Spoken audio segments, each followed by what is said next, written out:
Bonsoir et bienvenue. Et voici donc une pathologie qui risque de devenir une véritable niche de mortalité en Afrique et au Cameroun si rien n'est fait. Il s'agit du cancer. Cette maladie qui fait souffrir de nombreux patients, cette maladie qui fait courir les familles, pour la plupart démunies face à une pathologie dont la prise en charge nécessite à la fois une mobilisation importante et impressionnante. Au bout de 2 années d'enquête, Regard Social ce soir vous propose un plateau tout à fait particulier avec un reportage exclusif assez édifiant, ponctué de témoignages poignants justement, des cas de malades souffrant de cancer et surtout des réactions des experts de haut volt, des experts de qualité, des experts internationaux qui devront nous édifier sur la question du cancer, une pathologie qui connaît une évolution en Afrique et surtout au Cameroun. Qui sont-ils ces experts? Il s'agit du docteur Alain Toledano, qui est radiothérapeute. Il est par ailleurs directeur médical de l'Institut de radiothérapie de l'Atman, c'est en France. Le docteur Aboubakar Bambara, qui est oncologue, il nous vient du Burkina Faso. Le professeur Jean-Bernard Nkouabon, qui est cancérologue, chef de service de cancérologie et de radiothérapie au CHU de Brazzaville au Congo, c'est un pays voisin. Le professeur Samlali Redouane, qui est radio-oncologue, il vient de Casablanca et précisément du centre d'oncologie de Casablanca.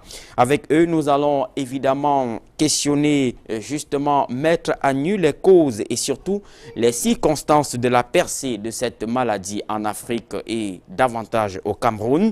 Nous mettrons à nu des nouvelles approches thérapeutiques qui ont cours à travers le monde aujourd'hui. Nous partagerons ensuite l'expérience d'ailleurs, surtout l'expérience du Maroc qui a inventé une approche privée de la prise en charge du cancer pour soulager, surtout soutenir les coûts du traitement jugés exorbitants en Afrique et au Cameroun, surtout en Afrique au sud du Sahara et davantage dans les pays émergents. Mais avant d'y arriver, nous allons donner la parole aux témoins qui vont faire un récit de vie, comme vous le savez, avec un reportage poignant, un reportage pathétique, mais davantage didactique. A tout de suite.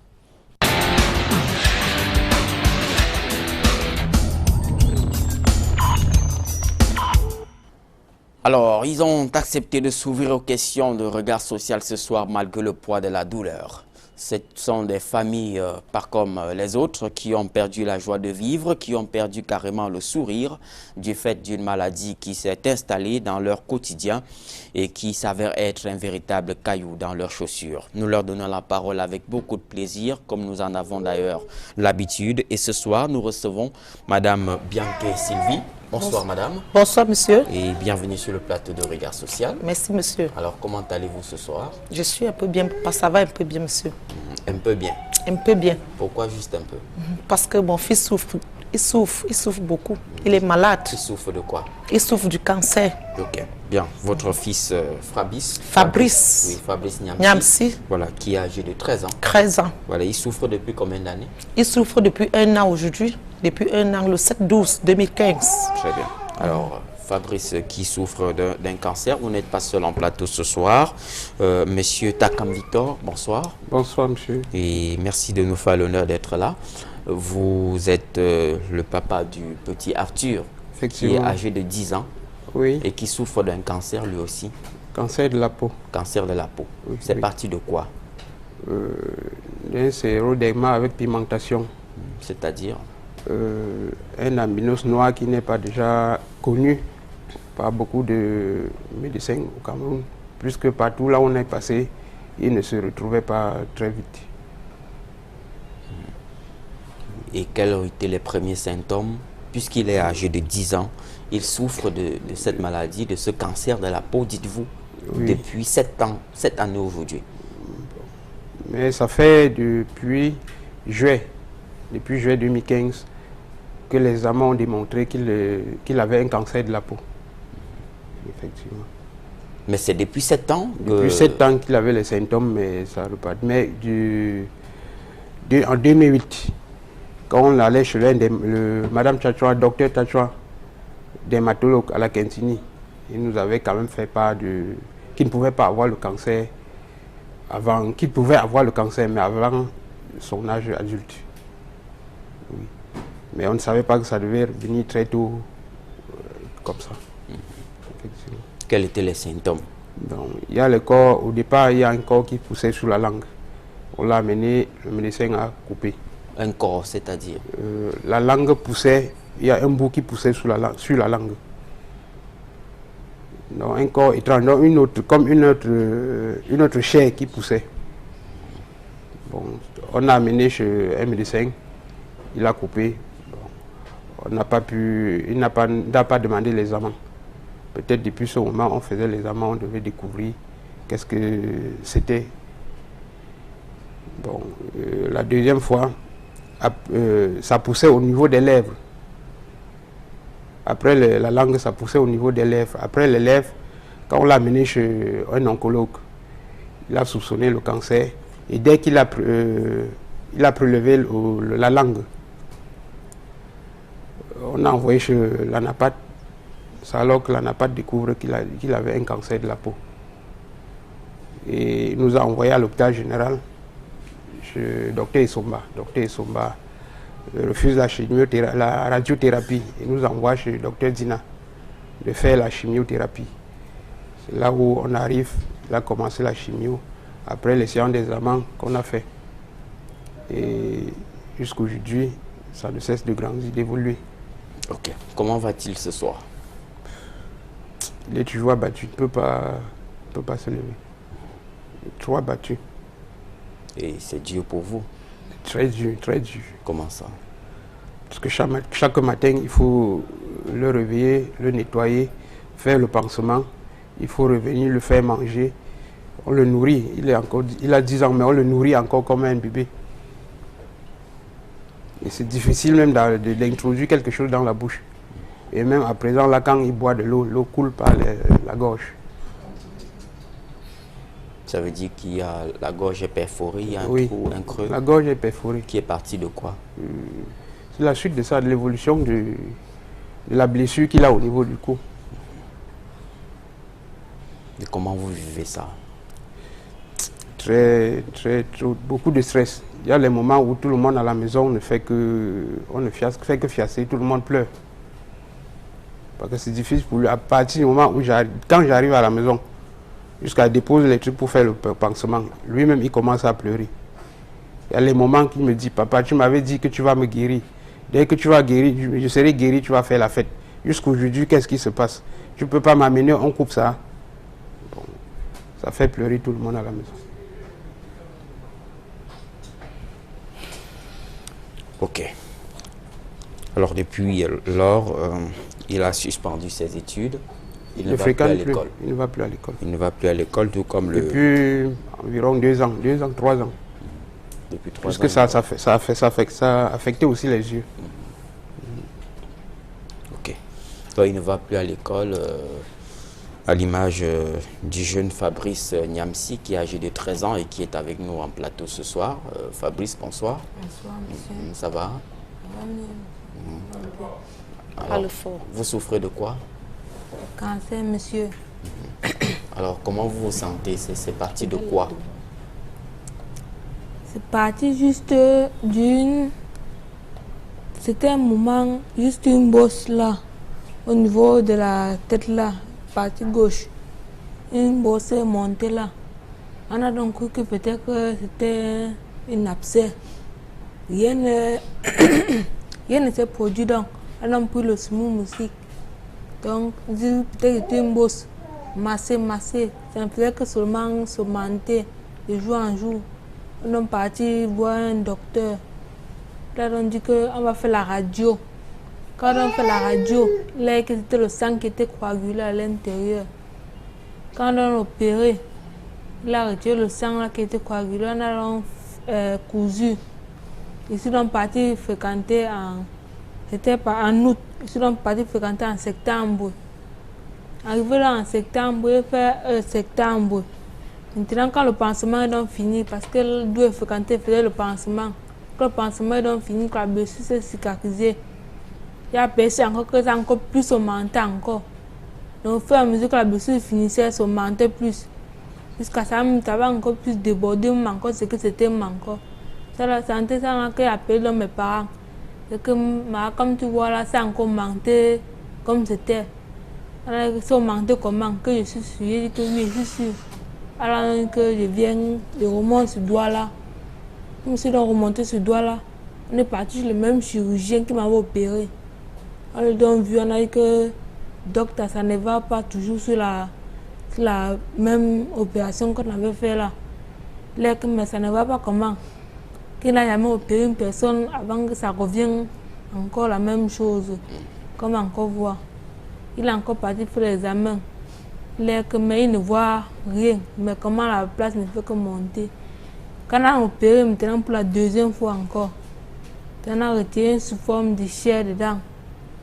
Quand il a donc dit qu'on va donc faire l'examen de ces chairs-là. Quand il a presque les remettre, il buvait un temps en temps, il fait les pansements. Il a donc parti faire l'examen à l'hôpital, à la cantine. Il nous a appelé maintenant pour nous montrer les résultats de ces examens. Il nous a appelé maintenant. Il a dit que quand même c'est délicat ces examens-là. Quand même c'est le cancer vraiment. Donc quand il a dit ça, la tristesse est venue à nos cœurs depuis le jour-là. Ok.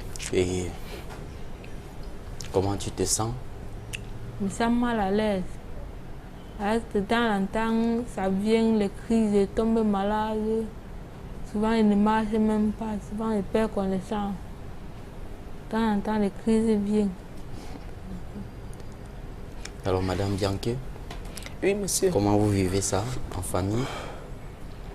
Je ne supporte pas ça, monsieur, parce que vraiment, cet enfant souffre. Il souffre. Il y a les crises qui l'amènent parfois là. La vision là, il n'arrive même pas à voir. Il se lève, il tombe. C'est où ses petits frères me disent que maman, Fabrice est tombé. Il s'est levé du lit, il est tombé parce que souvent l'œil devient sombre. Il ne parvient pas à voir. Oui. Et ça l'amène l'excès de palu. Excès de palu et donc la tête qui chauffe, qui chauffe, qui chauffe. Donc je suis à la maison avec lui comme ça là. C'est les pleurs tous les jours. Les pleurs tous les jours parce que vraiment, quand je lui vois souffrir comme ça là, je ne suis pas bien. Ok. Et la chimiothérapie? Oui, la chimiothérapie, je fais ça à l'hôpital général. Oui, prescrit par docteur Dina. Oui. Elle m'avait demandé de faire la chimio pendant 6 mois et tous les mois. Bon, j'ai commencé la chimio. Oui. Et la douleur, donc, c'est en train de baisser. Mais sa séance de chimio coûte tellement cher. Bon, tout ce que j'avais, j'ai vendu pour sauver cet enfant et je n'en ai plus de continuer sa chimio. Ça coûte combien? Sa chimio coûte 200 000. Par séance? Par séance. Vous en avez déjà fait combien?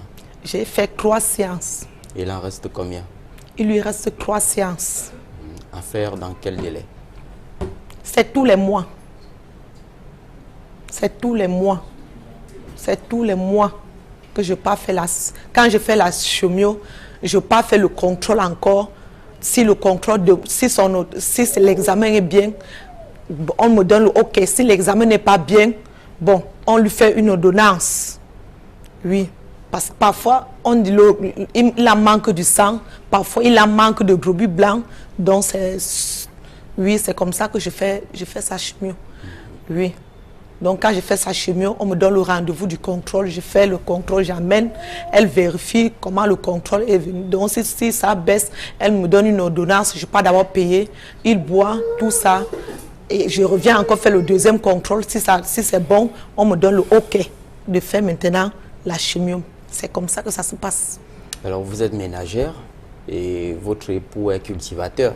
Oui, monsieur. Comment vous faites pour mobiliser réunir les 200 000 francs tous les mois? Par la grâce du Seigneur, il y a eu les aides du quartier. Quand ils ont compris que vraiment cet enfant était malade, ils ont collecté. Aussi ma famille, ils ont collecté. C'est ça que j'ai, tous les séances de chimio, j'ai fait avec ça. Oui. C'est pour ça que j'ai fait avec. Ok. Et aujourd'hui, quel est votre vœu? Aujourd'hui, si je suis là, vraiment, monsieur, c'est venir pleurer aux jeunes Camerounais de venir en aide à ce petit garçon, Niamsi Fabrice, qui souffre pendant 1 an, qui ne part pas à l'école, qui passe tout son temps à pleurer. C'est pour ça que je suis là, aujourd'hui là. Ok. Alors, monsieur Takam, Monsieur, le traitement qui a été prescrit au petit Arthur, est-ce qu'il est suivi? on a déjà fait 3 séances. Ils ont commencé par prescrire 3 séances de chimiothérapie. Oui, on a fait les 3 séances. Après les 3 séances, ils nous ont demandé de continuer sans délai. Et déjà les 3 premières séances, quand on est arrivé à la 3e séance, puisque une séance de 5 jours chez lui, le 4e jour de la dernière séance n'était pas fait. Non seulement il n'y avait plus l'argent pour continuer, mais la 3e séance n'a pas réagi, son corps n'a pas accepté. Il a déjà fait la fièvre de la dernière séance et le médecin a demandé qu'on arrête jusqu'à ce que la température baisse afin qu'on reprend. Et à la fin, la peau devenait déjà noire et les plantes de pied devenaient déjà noires. Il fallait seulement qu'on le porte à tout bout du chemin. C'est à partir de ce moment qu'il n'y avait plus l'argent et on n'a plus continué. Quand je suis allé les revoir, elle m'a demandé de reprendre les examens et faire la radio et l'échographie. On va changer le traitement. C'est là où on en est. Ok. Et Fabrice, est-ce que vous parvenez à dormir? Bon, il y a les moments souvent que je dors. Souvent les moments que je ne dors pas parce que ma tête chauffe. C'est comme si on dirait que ça va s'exploser. Elle chauffe tellement, il ne dort pas. Je passe toute la journée, toute la nuit à veiller. Je couche sur le lit. Même si je ferme mes yeux, ça ne se ferme pas. Je passe toute la nuit laissée ce moment-là jusqu'au matin. Comme ça. Et qu'est-ce que ça vous fait de ne pas aller à l'école depuis 1 an? Vous avez suspendu vos études en classe de 4e. Et ça, vous n'allez plus à l'école. Alors, qu'est-ce que ça vous fait de vivre tout ça, d'être à la maison, toujours à l'hôpital? Il faut vraiment mal parce que je perds tout mon temps rien qu'à l'hôpital. Je n'ai même pas une possibilité, rien que d'être heureux, même quelques minutes. De temps en temps, je suis là seulement malade. Non, j'en ai marre de ça. Alors, qu'est-ce que tu dis à tous ceux qui te regardent ce soir, Fabrice? Je les supplie de tout mon cœur que s'il vous plaît, Dieu aux jeunes Camerounais de bonne foi, que puisse m'aider, que puisse recouvrir ma santé. Je les en supplie. Merci. Ok. Et vous, madame, quel est votre souhait? Oui, monsieur. Je suis là pour supplier les jeunes Camerounais de venir en aide. De venir en aide. Pour cet enfant qui souffre depuis 1 an. Qu'il puisse avoir aussi la santé comme tous les enfants. C'est pour ça que je suis ici là, monsieur. Ok. Et monsieur Takam, quel est votre dernier mot? Quel est votre souhait? Mon souhait, ce serait que cet enfant soit guéri, que l'enfant retrouve sa santé. Vraiment, et si les âmes de bonne volonté peuvent m'aider dans la... Puisque je ne sais quand est-ce que le traitement va arriver, ça doit finir. Et comment serait la suite? Qu'on puisse franchement venir en aide. Ok. Bien. Beaucoup de courage à vous. Beaucoup de courage à vous aussi, Fabrice. Ça va aller. Hein? Restez fort. Restez psychologiquement fort. Hein? Ça va aller. Nous sommes de tout cœur avec vous. Je l'imagine, toutes les personnes qui nous regardent ce soir. Mais ce n'est pas tout. Nous vous proposons à présent de suivre un reportage tout à fait pathétique avec des images tout à fait difficiles à vivre. Donc, âme sensible, abstenez-vous. Ce sont des images difficiles à vivre que vous allez regarder dans un instant. dans ce reportage qui va suivre, un reportage qui est en réalité l'issue de 2 années de travail de terrain que nous avons pu mener, que l'équipe de Regard Social a pu mener sur le terrain pour justement établir ce casting en vue de permettre à nos experts qui viennent d'ailleurs, ce sont des experts de qualité d'ailleurs, pour nous en dire un peu plus sur la question de la prise en charge, la dimension thérapeutique et surtout les nouveaux modèles de prise en charge qui ont cours aujourd'hui à travers le monde, l'évaluation du plateau technique au Cameroun et pourquoi pas quelques recommandations pour soulager la douleur de ces différents patients qui sont sur ce plateau et d'ailleurs ceux que vous allez regarder dans le reportage qui va suivre. Ce sera en deuxième partie, ce sera tout à fait particulier puisque nous les avons reçus. Ces experts-là seront à Yaoundé, la capitale du Cameroun, où ils y sont d'ailleurs en ce moment. Mais je vous propose tout d'abord de suivre ce reportage qui porte la signature de M. Samuel Tchoufa et bien sûr Flavien Valondongo qui ont sillonné les artères de la capitale économique du Cameroun, qui ont pu mettre en place ce chef-d'œuvre que je vous propose de suivre. Attention, c'est un reportage tout à fait pathétique. Ce sont des images choquantes à la limite, mais ce sont des images qui nous serviront d'illustrer et pourquoi pas qui seront des outils pédagogiques pour les experts à qui nous donnerons la parole. À tout de suite.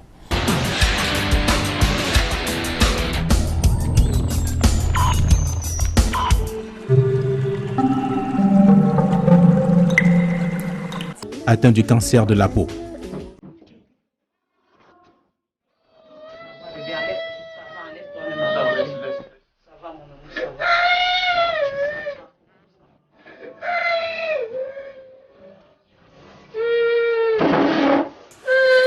Au sommet les bignons massoma et qu'il a Je mets le lave, je lave à l'instant. On ne met pas ce qui dit. vous la wasati bordu. Moi, je nettoie comme ça. On ne met pas l'autre là. Ok. Change Attends. alors. On nettoie ça là. Ça va. Attends, on rince maintenant. Attends, on rince.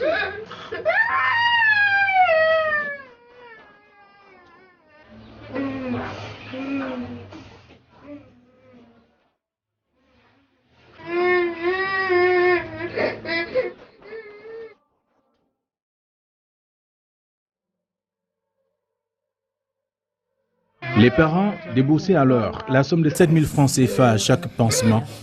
Faute de moyens financiers, ils se sont résolus à l'offrir à la maison dans des circonstances moins hygiéniques.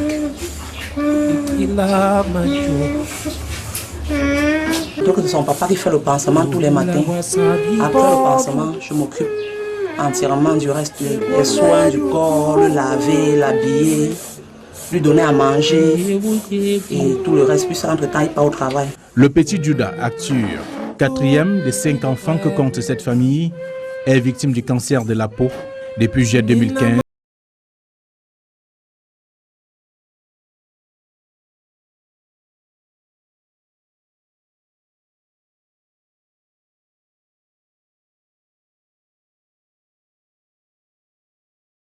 Né sans problème à l'âge de 6 mois. Je regarde, je vois les taches sur sa peau auxquelles je croyais que c'était la maladie, on appelle la maladie rouge des enfants. Je me rends à l'hôpital à l'âge d'1 an et demi, voir la dermatologue. Elle consulte, après elle me donne rendez-vous, je repars presque quand il avait déjà 3 ans. Elle me dit, oh madame, voilà votre enfant est séroderma. Je dis, madame, qu'est-ce que c'est que le séroderma? Je ne connais pas.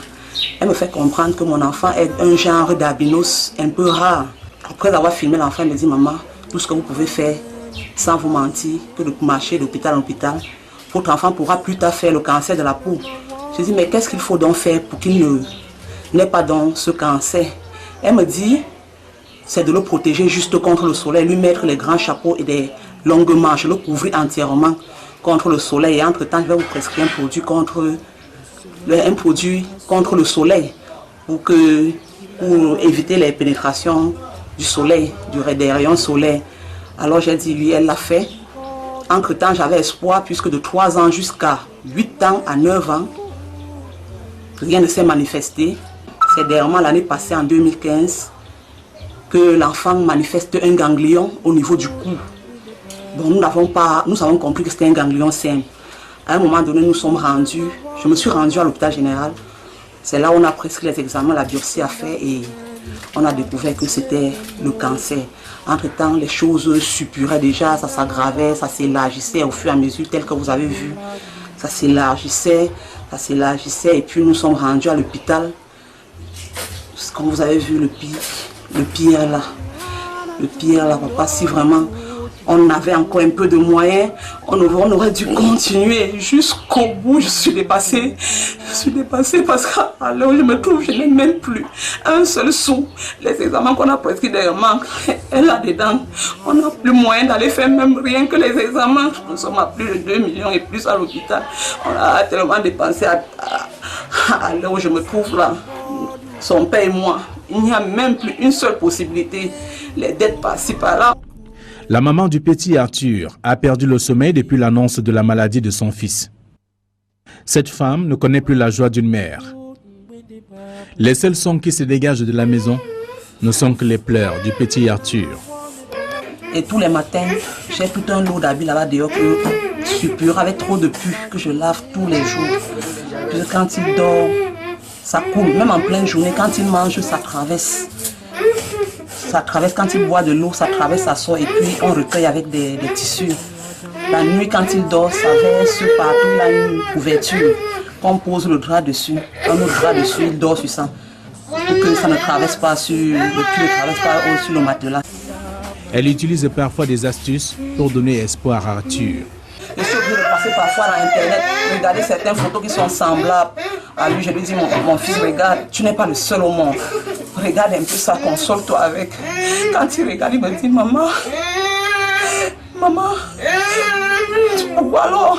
Même si c'est ça, pourquoi moi aussi? Il fallait que je sois comme mes amis qui sont en train de jouer là dehors. Ils n'arrivent pas à supporter, ils n'arrivent pas à comprendre que je suis en train de le consoler. Il ne comprend pas. Il a quand même 10 ans, il voit ses amis aller à l'école. Il a mal. Je passe tout mon temps à le consoler.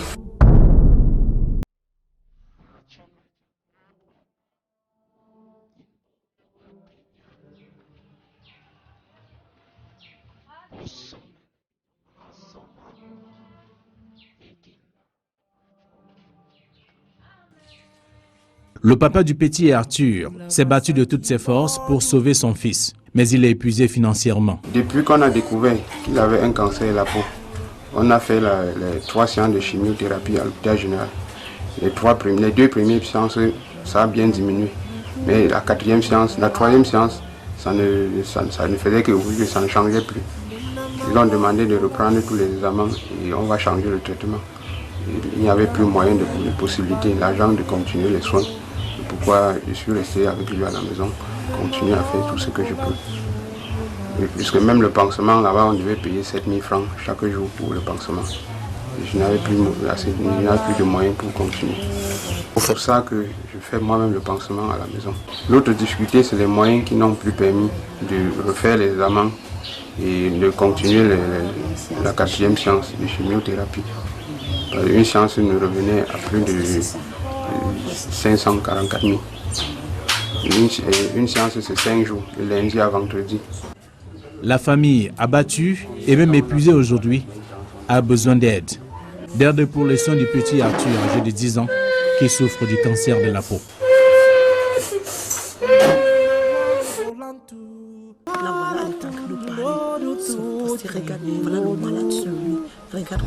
Le couple Nyamsi se bat au quotidien, et c'est depuis des années, pour sauver la vie de leur progéniture. Le petit Fabrice, âgé de 13 ans aujourd'hui, est victime du cancer cérébral. Ça a été un peu gonflé comme un jeu. Pour finir, j'ai amené mon fils à l'hôpital. Le docteur fait qu'on fait les examens pour voir ce qui ne va pas sur sa tête. On a fait les examens, on a fait la radio. Puis le docteur dit que qu'on vient prendre le retard de notre enfant. C'est un peu critique. On va supporter. Et puis il a dit que l'enfant souffre d'un cancer cérébral. Donc, quand on m'a parlé de ça, j'ai encore demandé que quoi. Il m'a toujours répété la même chose. Cancer cérébral. C'est ça que, quand il m'a parlé de ça, j'étais mal dépassé. C'est donc en octobre 2015 que le cas a été révélé par le médecin après examen. Cette famille, qui ne vit que des revenus champêtres, est dans la tourmente depuis des mois. Oui, c'est ça que j'étais en train de pleurer, que moi, là où je suis là, vous m'avez vu comme avec un morceau de bois. On ne vit que des champs. Des maniocs ici en bouche, on ne fait rien. Ce n'est que le bois là qu'on se défend ici en bouche avec. L'annonce de la maladie de Fabrice par le médecin a bouleversé le rythme de vie des parents. Le deuxième enfant de 5 que compte cette famille n'est plus retourné à l'école. Pourtant, brillant élève en classe de 4e espagnol dans un lycée de la ville de Banganté. Depuis que j'étais rentrée de l'hôpital avec l'enfant ne fréquente plus. Voici 1 an, l'enfant ne fréquente plus.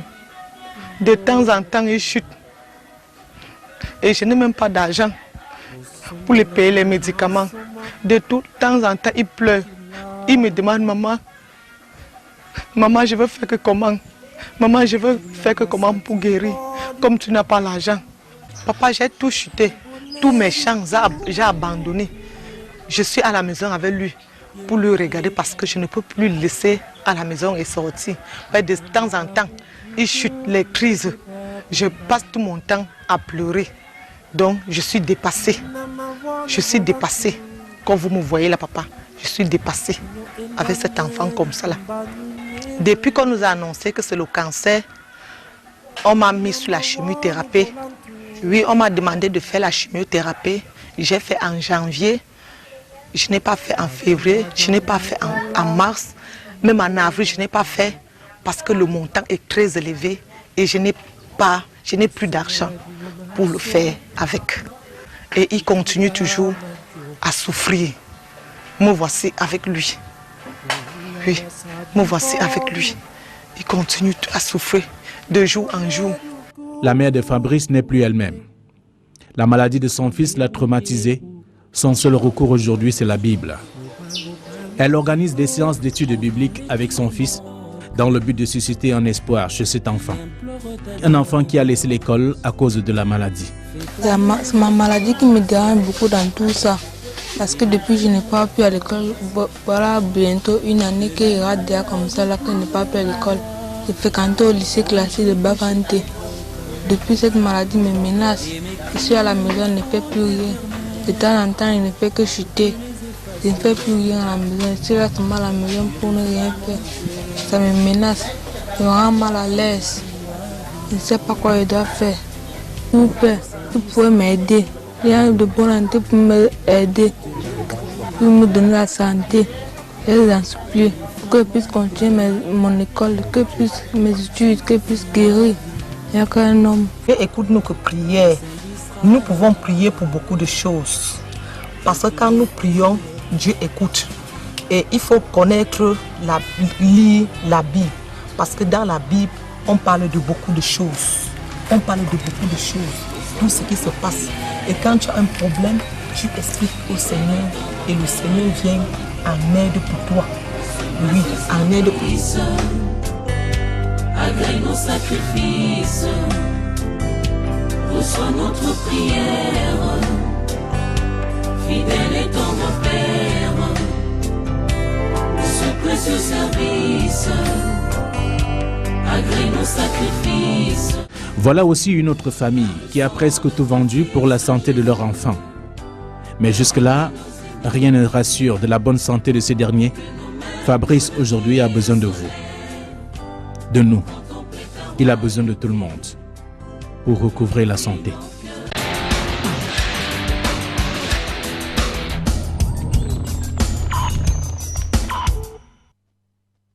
Mesdames, Messieurs, bonsoir. Comme annoncé, nous sommes en direct de Yaoundé, la capitale du Cameroun, qui accueille justement le congrès franco-africain de cancérologie. Elle représente pour nous, cette rencontre, une niche d'expertise en matière de lutte contre le cancer en Afrique et surtout au Cameroun.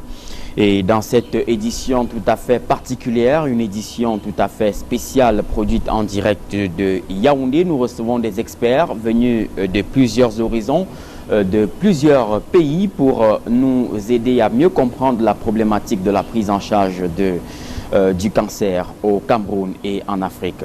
Et pour en parler ce soir, nous recevons sur le plateau de Regard Social le professeur Jean-Bernard Kouabon.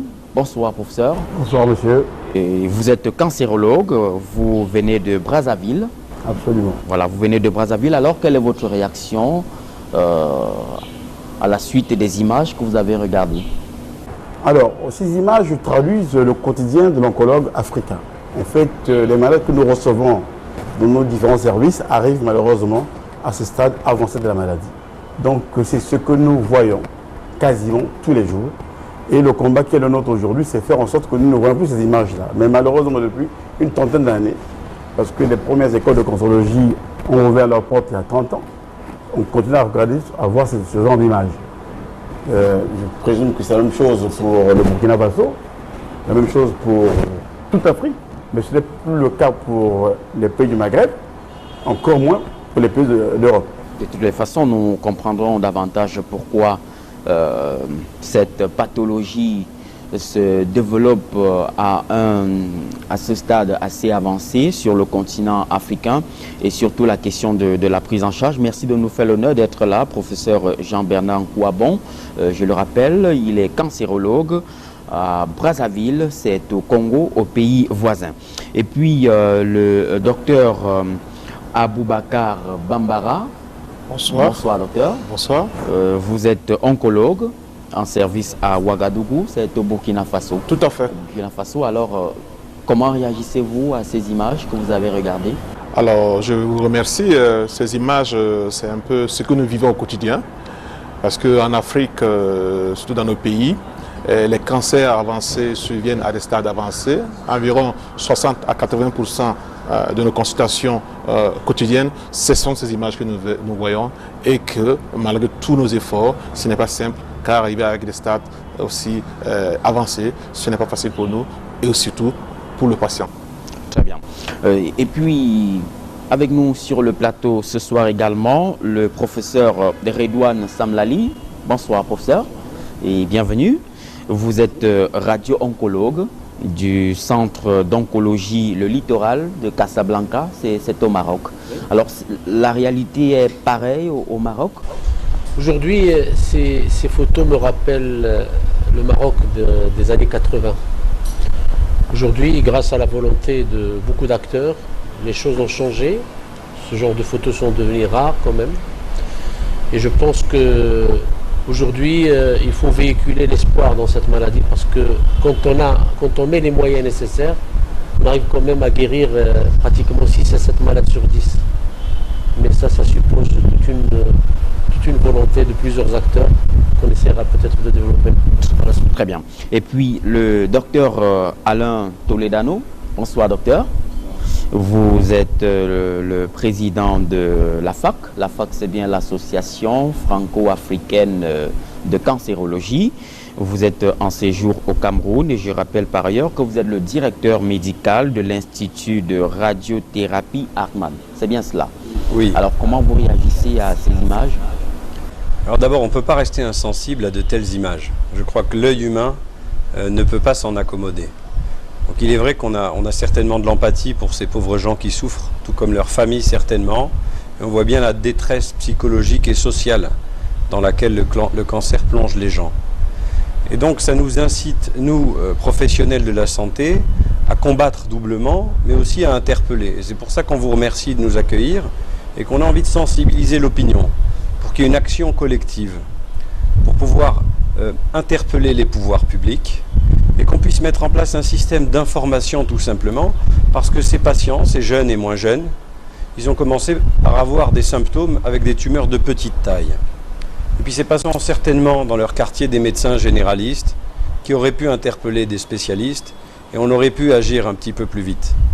Et malheureusement, l'acceptation, la fatalité, le fait que c'est notre sort, nous incite à être obligés d'accepter ça aujourd'hui, ce qui est un drame pour ces patients et leurs familles. Et donc, ce que j'ai envie de dire avec la tristesse et l'émotion qu'on a en voyant ces photos, c'est qu'il ne faut pas qu'on s'en accommode, il ne faut pas que ça reste normal. Il faut qu'en Afrique, il faut qu'au Cameroun, comme en France, comme au Maroc, comme ailleurs, on refuse ce type de pathologie et qu'on mette en place avec toute notre force, tous les efforts, pour arriver non seulement à le dépister précocement, mais à le guérir.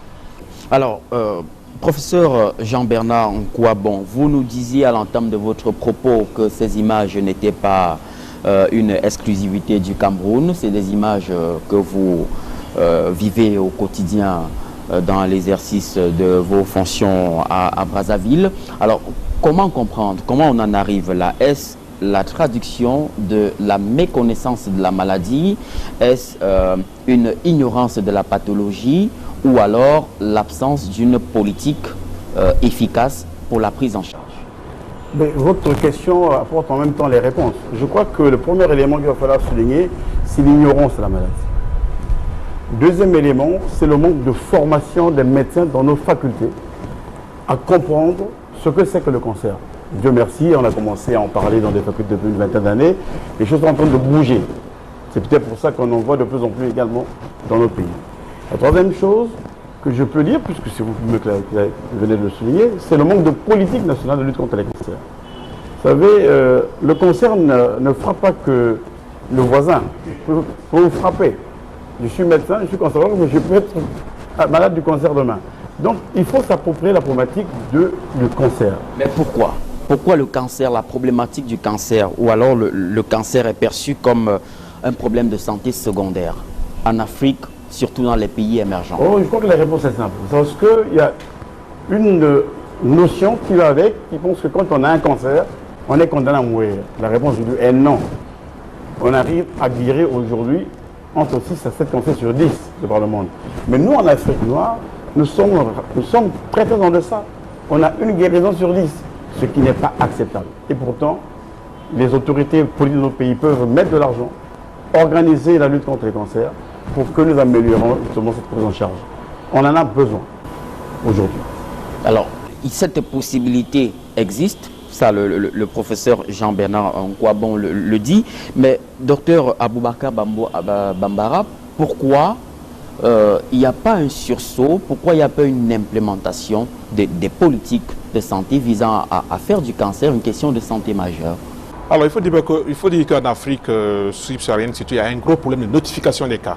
Vous savez, dans les pays mieux organisés, avec une bonne politique de lutte contre le cancer, il faut ce qu'on appelle un registre de cancer fonctionnel.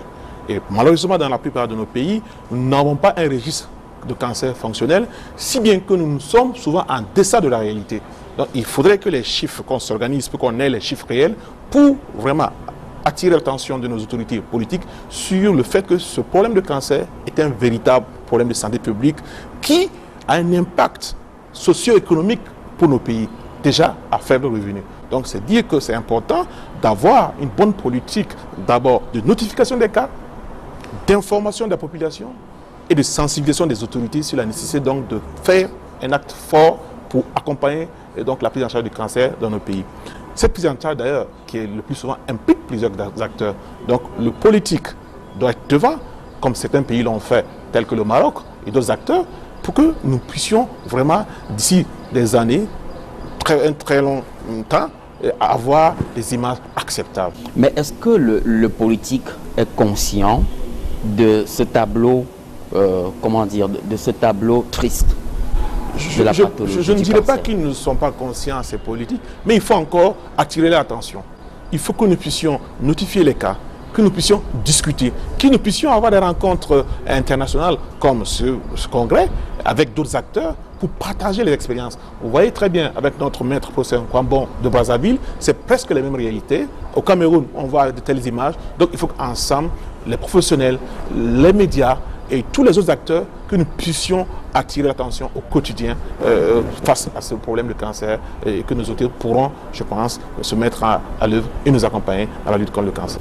Ok. Alors, professeur Redouane, comment êtes-vous parvenu au Maroc à réduire de façon significative le taux de cancers et de victimes? Quelles sont les politiques qui ont été mises D'abord, en on n'a place? pas réduit le nombre de cancers. L'incidence du cancer au Maroc est en train de monter, parce que l'incidence est liée d'abord au développement économique et au vieillissement de la population. Aujourd'hui, nos registres sont en faveur de 40 000 nouveaux cas par an au Maroc actuellement. Et ce qui est important, c'est le taux de progression. Aujourd'hui, on fait 4 000 nouveaux cas supplémentaires de cancer par année. Parce qu'on vieillit plus, parce qu'on diagnostique plus. Donc, le développement des infrastructures et de la prise en charge ne fait qu'augmenter les cas. Donc ça, c'est un premier pas. Le constat que vivent nos amis et nos collègues d'Afrique, on l'a vécu dans les années 80. Et je pense que pour s'en sortir, il va falloir l'implication de plusieurs facteurs. D'abord, il faut une volonté politique, comme l'a dit mon collègue. Aujourd'hui, il y a des moyens pour inciter à investir dans ce domaine de soins, et surtout les soins anticancéreux. Il est anormal que les soins anticancéreux restent fiscalisés.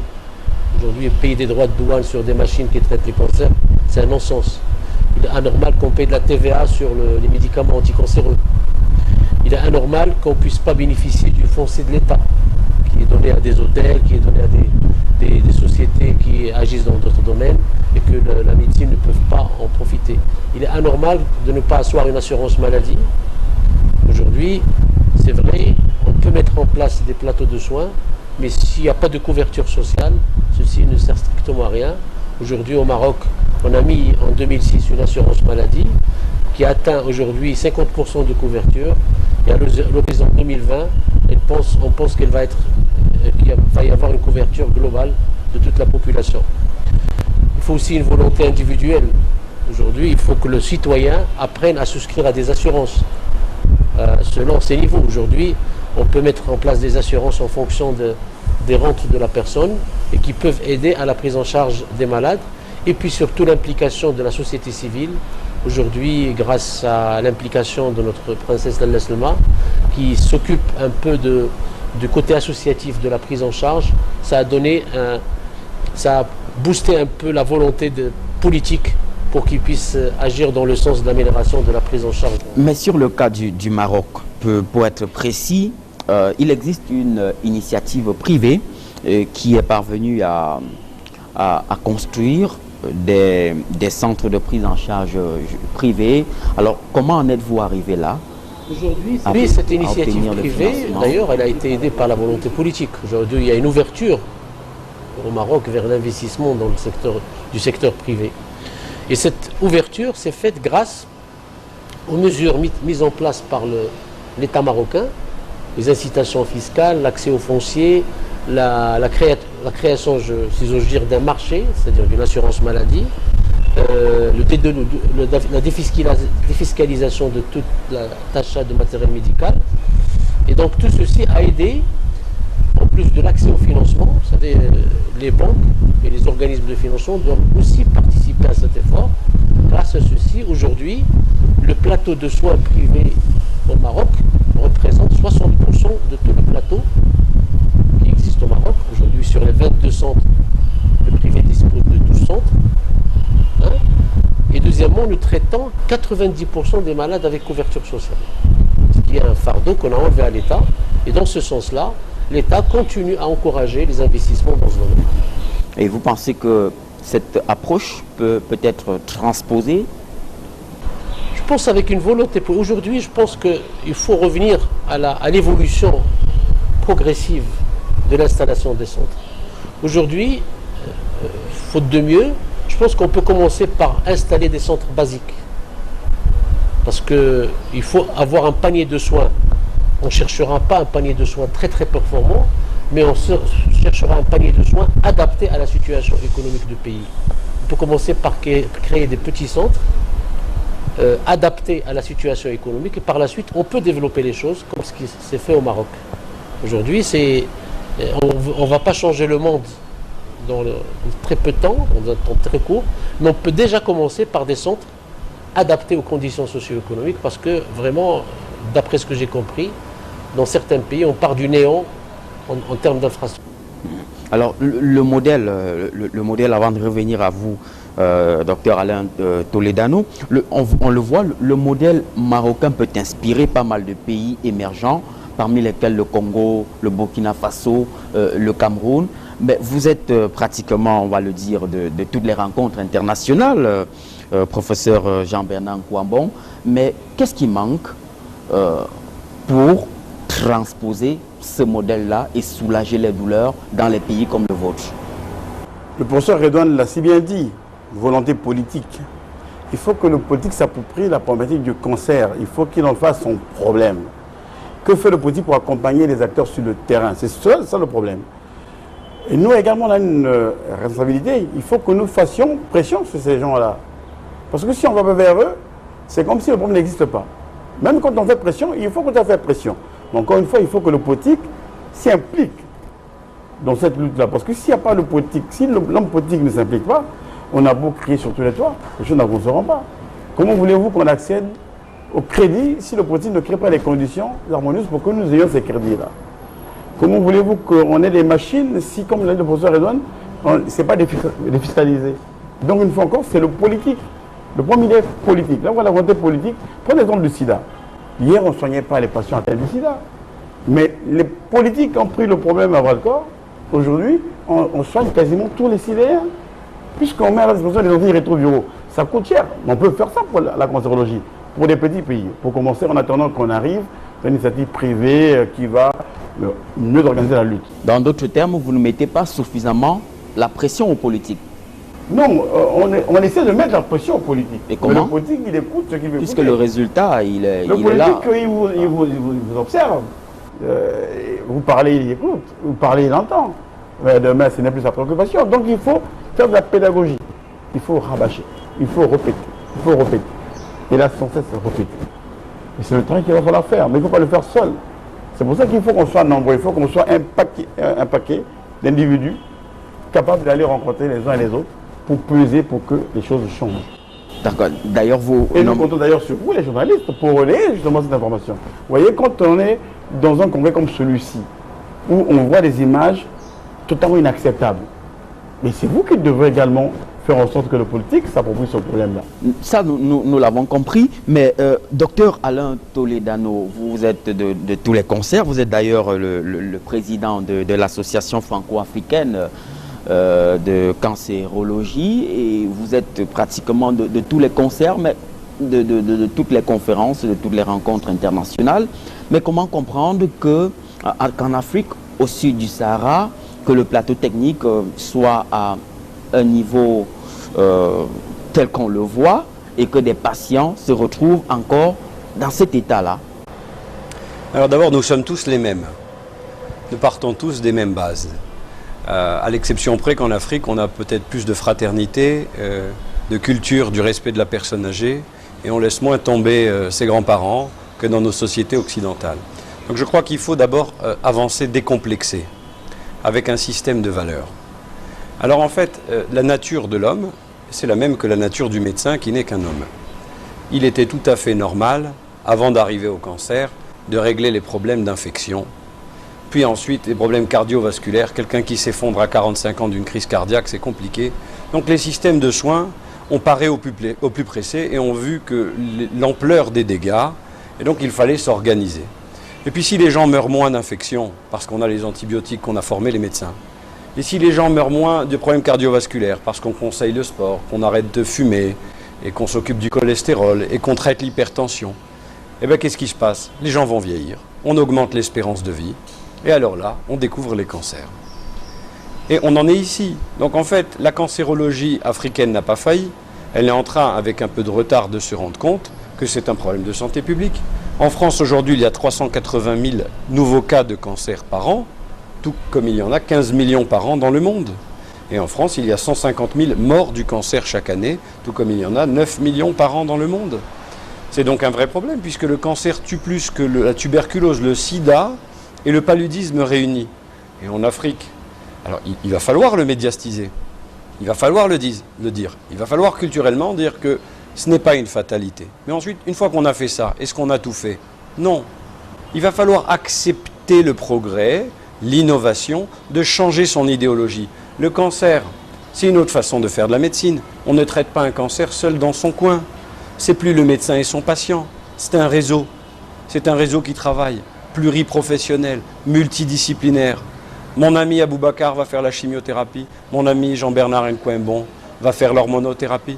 Mon ami Redouane Samlali va orienter la radiothérapie. Et on aura des chirurgiens. Et on a des gens qui vont faire de l'imagerie. Donc c'est organiser la médecine en réseau. Accepter qu'on ne détient pas de savoir seul. Donc avant d'avoir la politique et les financements, puisqu'on a des pays à croissance, tout de même, il faut implémenter ces idéologies nouvelles pour accepter cette innovation, cette nouvelle manière de travailler. Favoriser la connaissance dans la population, chez les décideurs, dans les élites, chez les cadres. Les politiciens sont sensibilisés. Il n'y a pas une famille aujourd'hui qui n'a pas eu un parent malade. Alors il y a des problèmes aussi tabous. C'est vrai que le cancer de la prostate, parlons du Cameroun, le cancer de la prostate sévit au Cameroun de façon impressionnante à cause de la dysfonction érectile et des structures de soins manquantes, notamment en radiothérapie. On se retrouve démunis. Alors on va choisir de fermer les yeux. Et on a ces hommes d'âge mûr qui, au lieu de vivre leur grande paternité et leur retraite tranquillement, elles vont avoir à combattre cette maladie. Et il en est de même pour ces cancers du sein, chez des femmes jeunes et moins jeunes, chez des mamans.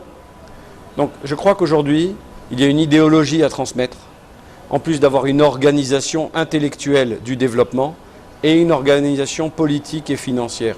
Et nous sommes là, tous ensemble, main dans la main, pour interpeller, et grâce à vous, aux médias, et surtout grâce aux téléspectateurs et aux gens qui nous écoutent et qui vont véhiculer ces messages. Mais docteur Toledano, vous recevez habituellement, voire régulièrement, les décideurs, les acteurs politiques, les artisans même des politiques publiques, qui abandonnent leur propre pays du fait du plateau technique qui n'est parfois pas très relevé pour se faire soigner dans les pays comme les vôtres. Comment vous comprenez ce phénomène? Est-ce qu'il vous arrive d'en parler, de leur formuler des recommandations? Mon cher, un homme est un homme. Un homme dans la détresse fait comme il peut. Le problème n'est pas de juger ceux qui sont malades et qui essayent de s'en sortir.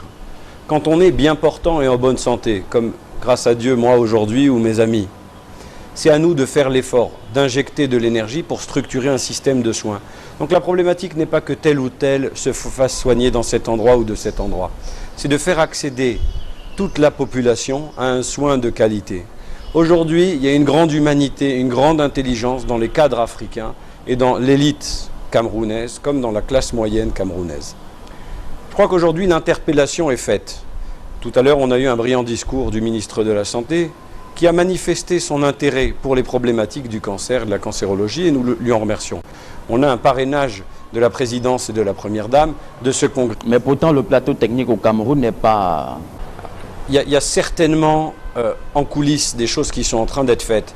C'est normal d'être exigeant, soyons exigeants. C'est toujours trop tard, mais il faut travailler. Ce qui est intéressant aujourd'hui, je dirais, c'est de collaborer intelligemment. Il ne faut pas rejeter la pierre ou la faute à l'autre.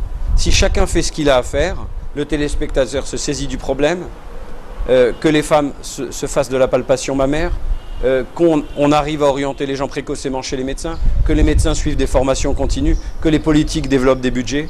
Il faut arrêter de rejeter la faute à l'autre. Tout le monde doit se prendre en main.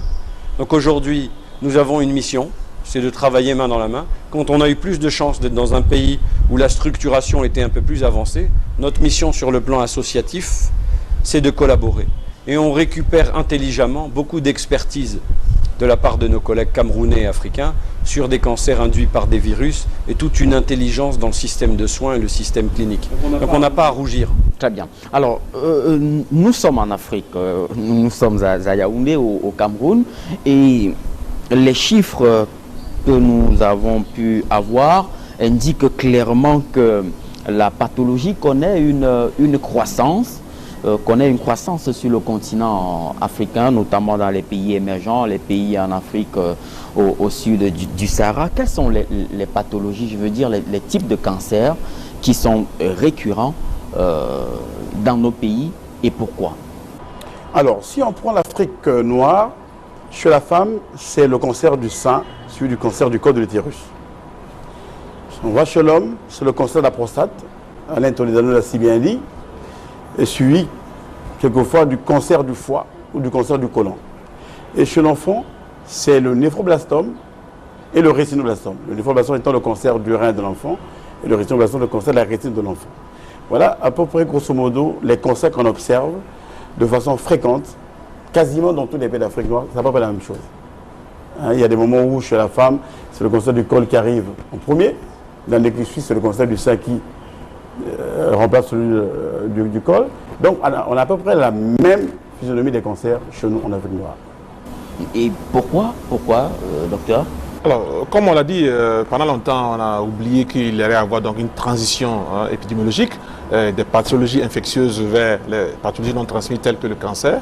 Donc, et aussi, comme on l'a dit, il faut dire que dans tous les pays, la population ne fait que croître. Ça aussi, c'est une réalité. Donc, aussi, nous avons un peu changé nos modes de vie et habitudes alimentaires. Vous savez très bien qu'à l'époque de nos grands-parents, il n'y avait pas certains bouillons que nous utilisons. Notre façon de vivre, le manque de sport, l'alimentation, est en train de changer beaucoup de choses. Donc il y a un certain nombre de facteurs qui concourent donc à ce qu'on a l'impression qu'il y a une explosion. Mais cela va de soi, non seulement avec l'augmentation donc des populations dans les différents pays, mais aussi en fonction donc de nos habitudes. Donc c'est cela qui peut en tout cas expliquer en gros, puisque ce qu'on reconnaît parmi les cancers qui sont prédominants en Afrique, c'est essentiellement dans la grande majorité des cancers d'origine infectieuse. Que ce soit l'hépatite qui va plus tard évoluer vers le cancer du foie, le cancer donc de l'estomac suite à une infection. On a beaucoup le cancer de la vessie aussi d'origine infectieuse. Il y a beaucoup de pathologies prédominantes en Afrique qui sont vraiment dues donc à des causes infectieuses. Alors restons sur le cas du cancer de la prostate, du cancer de la prostate, docteur Toledano. Quelle est la proportion, quel est le taux aujourd'hui en Afrique et puis quelles en sont les causes? Alors bien sûr, la difficulté de recensement fait qu'il sera difficile de donner un chiffre. On va prendre un exemple simple. En France, vous avez 70 000 cancers de la prostate chaque année contre 45 000 cancers du sein, ce qui est énorme. Le cancer de la prostate est un cancer important. Alors qu'il existe certains cancers de la prostate indolents qui évoluent moins vite, on a remarqué qu'en Afrique et chez les patients africains, les cancers de la prostate étaient plus agressifs, peut-être à cause de quelques petites variantes biologiques. Alors la difficulté, c'est l'accès au dépistage, ce toucher rectal, ce fameux toucher rectal, qui a une connotation culturelle complexe, et le dosage du PSA, cette simple prise de sang qui ne coûte pas très cher et qui peut nous orienter. Ensuite, la difficulté, c'est d'avoir accès au traitement. C'est-à-dire qu'à chaque fois que vous touchez à la prostate, vous touchez à la masculinité, comme la féminité dans les cancers du sein. Vous touchez à la sexualité, vous touchez au tabou. Mais si le prix à payer, c'est cela pour garder sa vie, je crois que le jeu en vaut la chandelle. Il y a donc une véritable nécessité d'avoir des campagnes d'information. Former les urologues, former les médecins généralistes, et puis donner les moyens simples de traitement. Aujourd'hui, il y a des chirurgies de la prostate, mais vous pouvez guérir d'un cancer de la prostate sans opération, avec des rayons. On a mis le professeur Samlali à Casablanca et j'espère bientôt à Brazzaville ou à Ouagadougou, ont des techniques de radiothérapie où par voie externe, sans ouvrir, on délivre des rayons transparents et qui ne font pas mal, qui ciblent la prostate pour détruire les cellules cancéreuses et ça sauve des vies. Donc allez dépister, on voit l'intérêt. Ce n'est pas pour attendre que les cancers en viennent à des stades avancés chez des patients qui souffrent. C'est pour guérir, parfois laisser certains handicaps. Enfin, il faut faire les calculs. Aujourd'hui, on préfère avoir nos pères et nos grands-pères en bonne santé qu'handicapés ou bien prisonniers des tabous. Donc, il y a nécessité, en plus des médias, d'avoir une grande action médicale pour arriver à favoriser ces programmes de dépistage. Et je pense notamment au cancer de la prostate. Très bien. Alors, professeur, dites-nous, les nouvelles possibilités thérapeutiques sont visibles parce que la maladie, elle avance, les possibilités de prise en charge aussi sont de plus en plus visibles dans les pays comme les vôtres. Alors, quelles en sont quelques-unes, quelles en sont les évidences? Aujourd'hui, il y a un certain nombre de thérapeutiques qui ont vu le jour et qui sont dues à la meilleure connaissance de la cellule cancéreuse.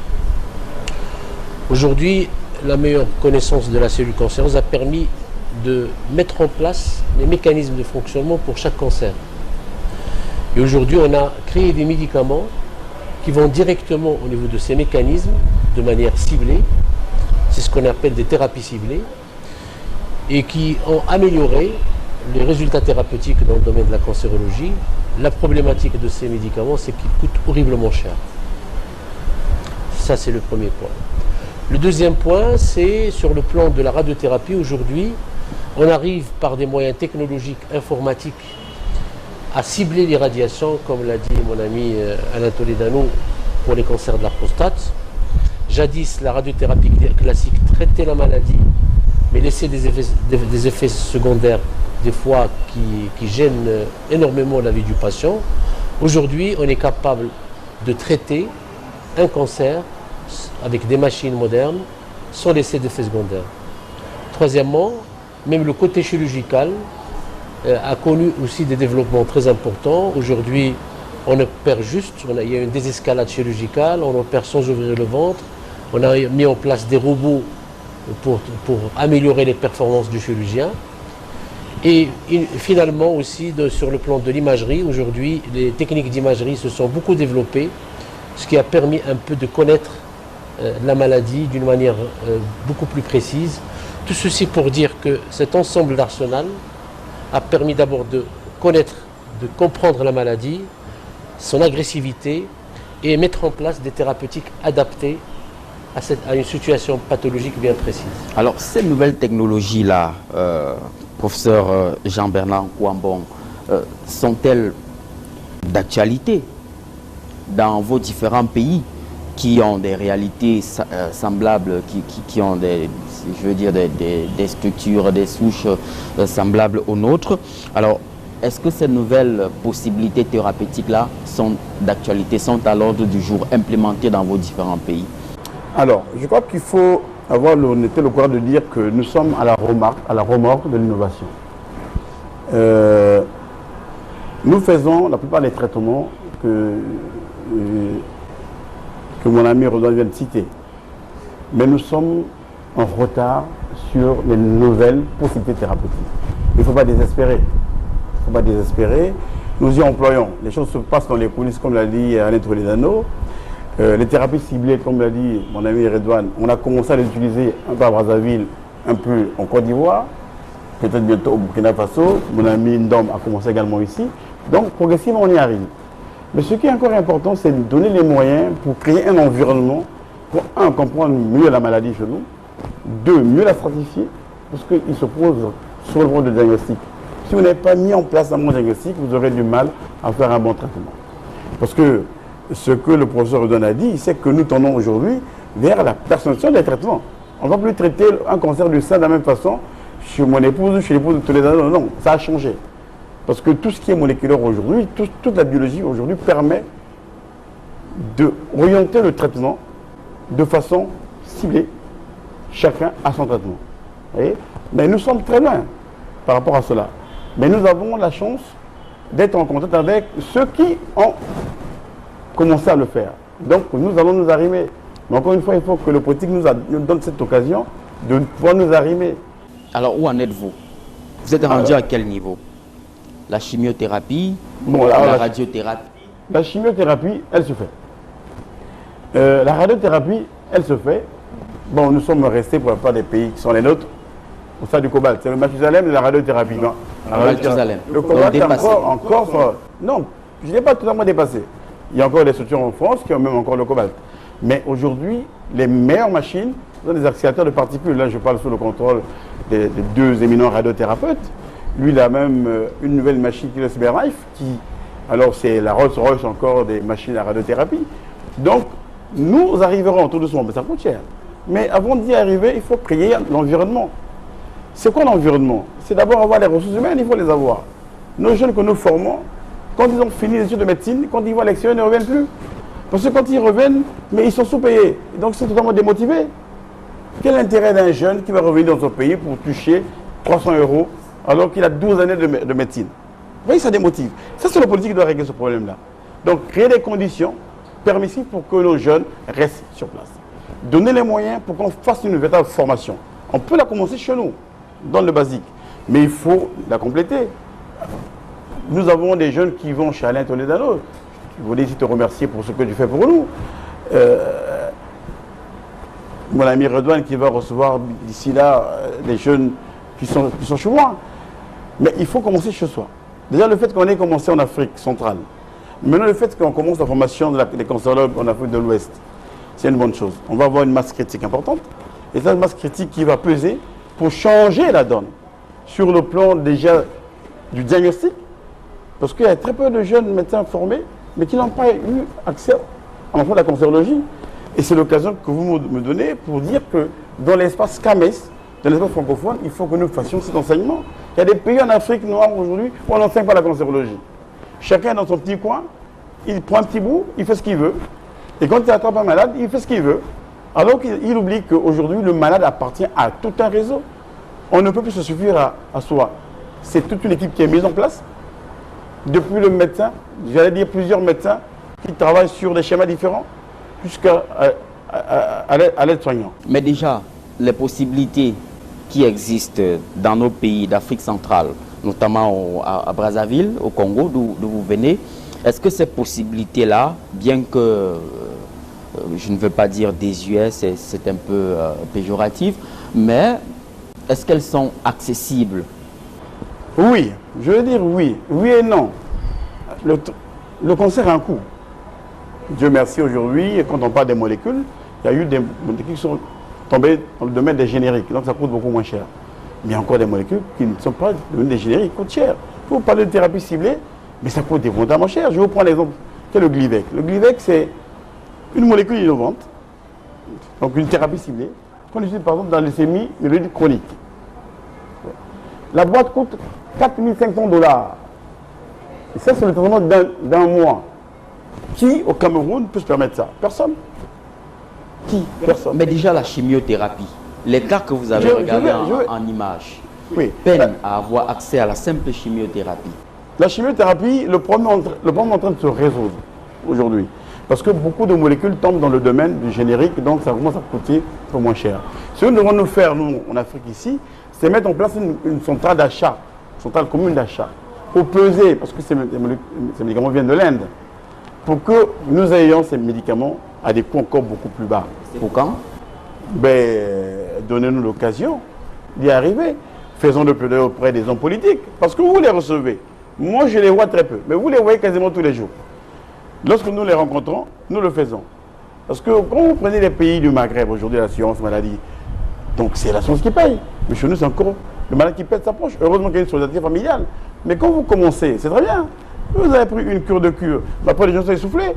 Donc vous abandonnez le traitement. Mais quel intérêt de commencer si on ne peut pas continuer? Très bien. Alors, docteur Aboubacar, quelle est la réalité au Burkina Faso? Alors, c'est le même tableau pratiquement, mais il faudrait dire que depuis quand même ces 2 dernières années au Burkina Faso, il y a une volonté politique qui est en train de mettre en œuvre une politique qui va pouvoir nous permettre, parce qu'en tant que chimiothérapeute traitant par les médicaments du cancer, d'avoir des médicaments à des coûts accessibles. Donc ce processus est en cours avec des partenariats avec certaines firmes, mais l'idée de notre maître, le professeur Gombe et le professeur Nkwambon, c'est ça, il faut qu'on pense aux centrales d'achat. Donc le Burkina Faso, déjà depuis le 2 avril 2016, nous avons la gratuité de dépistage pour le cancer du sein et le cancer du col de l'utérus au Burkina Faso depuis le 2, avec une zone pilote des 2 premières régions, et nous allons voir. Donc on est en train de... Mais après le dépistage... Oui, le dépistage suppose la prise en charge des cas. Le plus dur arrive, justement, la prise en charge, qui n'est pas toujours accessible aux populations du Burkina Faso avec lesquelles nous avons échangé. C'est ce que nous disons, c'est-à-dire que déjà, il y a dans les jours à venir, pour les médicaments essentiels, parce qu'on nous a demandé donc de faire le point des molécules qui sont les plus utilisées dans le protocole de chimiothérapie, pour que le gouvernement puisse ouvrir une enveloppe pour permettre donc d'avoir ces prix à coût réduit. Et parlant donc de la défiscalisation, c'est un peu ça. Il faut arriver à détaxer les médicaments cancéreux et déjà tout ce qui est appareil qui tout contour, qui aide donc à la prise en charge du cancer. Donc c'est ce qui est en train de faire. Et en plus, nous avons eu la chance de faire la première pause donc, du centre de cancérologie de Ouaga, avec comme première phase la mise en place donc, de la radiothérapie. Vous savez, la radiothérapie est essentielle dans la prise en charge des cancers, mais malheureusement, beaucoup de nos patients sont obligés de soit permettre, sur la base d'une cotisation familiale, pouvoir se rendre hors de Burkina pour se soigner. Ça coûte excessivement cher. Mais nous n'oublions pas que le traitement du cancer aujourd'hui coûte cher. Il faut bien sûr qu'il y ait une autre volonté politique, à savoir par exemple l'assurance maladie universelle prônée donc par l'OMS. Il faut que nos États africains arrivent à mettre en place, en plus de l'assurance maladie universelle, des assurances mutuelles, des mutuelles de santé, pour que nous puissions... Donc ça reste un gros problème chez nous et nous en sommes conscients. Oui, je voulais rebondir sur ce que dit. Quand on dépiste, il faut être capable de traiter. Si vous dépistez, vous n'avez pas les moyens de traiter, ce n'est pas la peine de le faire. Parce que vous allez angoisser le malade, ça ne sert absolument à rien. Mais Dieu merci, le dépistage ici, il concerne le cancer du col de l'utérus. Quand il est découvert à un stade ultime, très tôt, le traitement il est chirurgical, il est réglé. Maintenant, on peut se battre pour faire la radiothérapie complémentaire, si on peut. Même chose pour le cancer du sein. Mais je crois que dans tous nos pays aujourd'hui, on arrive à soigner les cancers du col de l'utérus, les cancers du sein, lorsqu'ils sont pris en charge très tôt. Comme pour le cancer du côlon d'ailleurs. Donc si vous ne pouvez pas faire un traitement après avoir dépisté une maladie, ce n'est pas la peine de le faire. Très bien. Alors, docteur Toledano, sur les nouvelles possibilités thérapeutiques qui s'offrent à la science aujourd'hui du fait de son évolution, avant d'y arriver, peut-être un mot sur la pratique thérapeutique qui a cours aujourd'hui dans les pays en Afrique, au sud du Sahara. Est-ce que ces possibilités thérapeutiques-là ne présentent pas aujourd'hui leurs limites? La radiothérapie, qui peut avoir probablement des effets secondaires, la chimiothérapie. Alors, c'est vrai que sur le plan du système de soins, chaque État affecte une partie de son PIB, de sa richesse, à la santé. Donc, dans les États européens, on doit être à 8-10% du budget de la nation affecté à la santé. On a des extrêmes comme aux États-Unis où on arrive à 15-16%. Enfin, il y a beaucoup de choses peut-être un peu superflues. Et puis on a, dans certains pays africains, tout un tas de problématiques, les infrastructures routières, l'éducation, où il y a un coup de rattrapage à mettre en place. Donc quand bien même les pays sont en croissance, certains pays vont avoir 5 à 7% de leur budget affecté à la santé. Et ce qui est indispensable, c'est d'essayer aussi de couvrir, bien entendu, les gens qui font des accidents vasculaires, les naissances, l'éducation sanitaire pour l'hygiène, etc. Donc on sait qu'il va falloir du temps. Dans l'équation, il faut mettre du temps. Donc le cancérologue est certainement sur les starting blocks, en disant « et nous, et nous, et nous », parce qu'on voit la souffrance, mais tout le monde la voit, cette souffrance. On sait donc que dans les années à venir, on va structurer le cancer, parce qu'on est en train de rattraper sur l'hygiène, l'éducation, etc. Et il y a encore beaucoup à faire.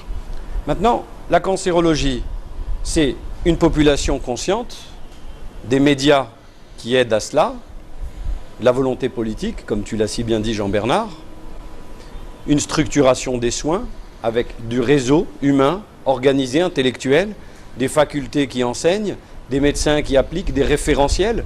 Il y a 160 pays qui ont des référentiels de traitement du cancer, plus 50% des pays ne sont pas en mesure de les appliquer. Même si l'Organisation mondiale de la santé dit que des recommandations, il faut ensuite voir la faisabilité. Je crois qu'il faut faire, comme ce qu'a dit intelligemment Redouane Samlali, faire entrer l'acteur privé dans le secteur de soins, et de façon intelligente et de façon structurée. Et comment ? Si l'État n'arrive pas à régler avec ses dotations de façon assez rapide, on sait que le modèle économique, parce qu'on parle du coût du cancer, mais est-ce que vous connaissez le prix d'une vie? Moi, je ne le connais pas.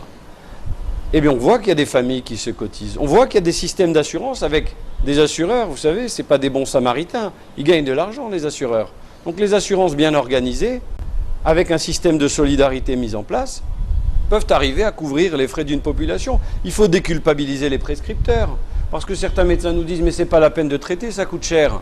Vous allez épuiser financièrement ces familles. » Mais enfin, épuiser psychologiquement des familles en deuil et vous allez voir si ce n'est pas pire. Quand on est capable de guérir des cancers, il ne faut pas tenir un autre discours.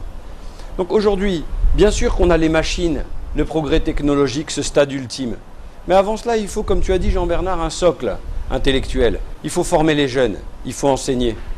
Il faut une innovation intellectuelle et une organisation de société. La société aujourd'hui est prête. Parce que si en Afrique, on avait peut-être un peu raté la révolution industrielle, l'Afrique est en avance sur la révolution numérique. Il suffit de voir tous mes collègues de congrès qui ont 3 et 4 portables qu'ils utilisent beaucoup mieux que moi et qui sont connectés au reste de la planète en permanence.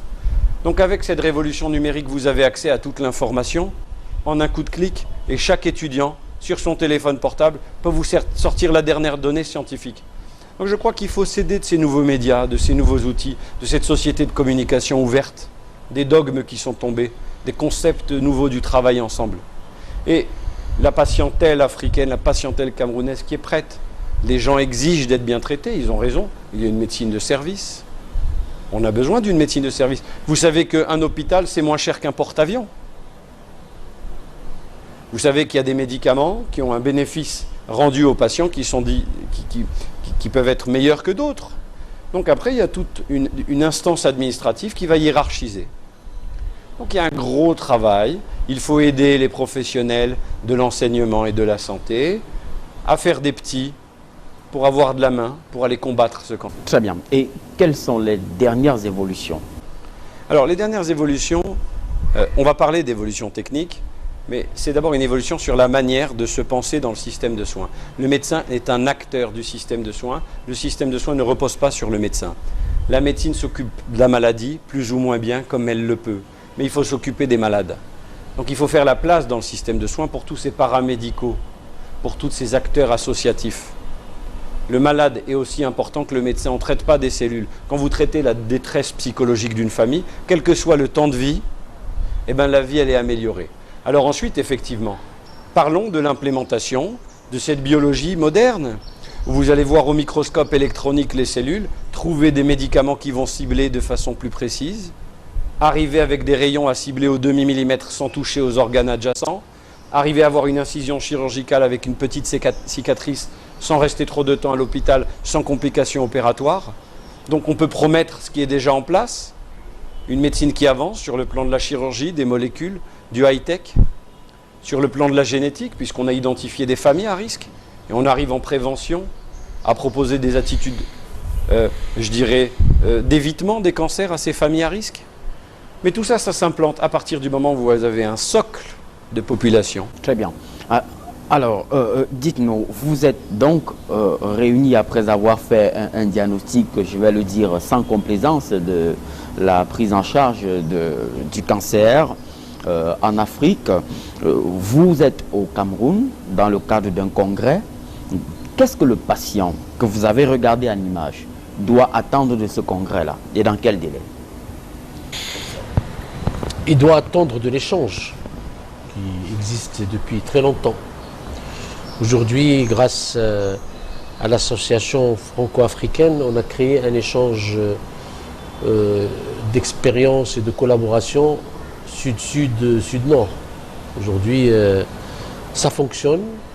Sur le plan humain, je pense que on se connaît assez, on s'échange les expériences, les idées, la manière de faire. De notre côté, au Maroc, on a toujours ouvert les portes, aussi bien pour aider dans la formation humaine, pour la prise en charge des patients, pour venir et donner un coup de main dans les pays qui sont autour de cette association. Déjà, nos amis africains qui, pour une bonne partie, connaissent le Maroc parce qu'ils ont fait des études dans ce pays-là, connaissent un peu comment la cancérologie a évolué. Et je pense que le modèle marocain devrait inspirer nos collègues, parce qu'aujourd'hui, on ne peut pas changer, on n'a pas la baguette magique. Il suffit d'avoir la volonté et de dire aujourd'hui, on va commencer, je citerai l'exemple de la distribution. On n'ouvre pas un hypermarché dès le départ.